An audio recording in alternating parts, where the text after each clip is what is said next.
Mga kapuso, pag-obserbar sa proper decorum ginaduso sa Iloilo City Council kasunod sa mga pagpang-insulto kag pagbinaisay sa nakaligad ng mga sesyon. Ini ang gintutukan ni Kim Salinas.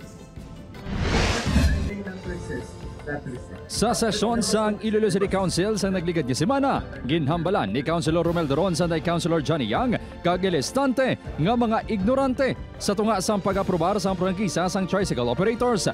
Antes pa sini, makaduha man kabeses sa kabuyasang hindi manaming nga tinaga si Doron kay Councilor Cedric Cabaluna. Sa sesyon kahapon, ginduso ni Councilor Yang ang istrikto nga pag-obserbar sang proper decorum sa tion sang sesyon.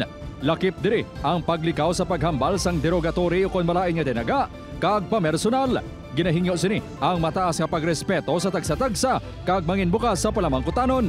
Wala man sini direkta nga gintumod si Councilor Doron apang sa mga tinaga nga iya gingamit.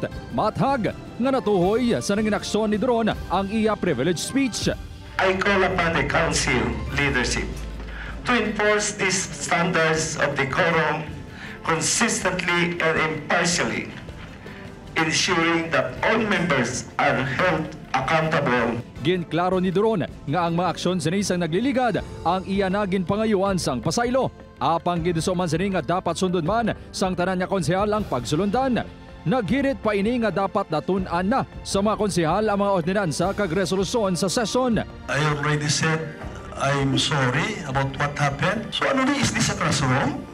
This is not a classroom. That's why kung isa ka-delay kita, sang pamangkot nga labay-labay. Nagsuwestyon naman si Councilor Eli Istante nga kung mahimo, maghiwat sang pre-session agud may uluan ang tagsa katopiko sa session. What should be tackled on the session, it should be tackled in the pre-session.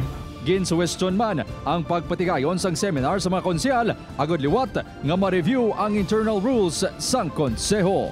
Upod Kermel Porquia, Kim Salinas, 1 Western Visayas.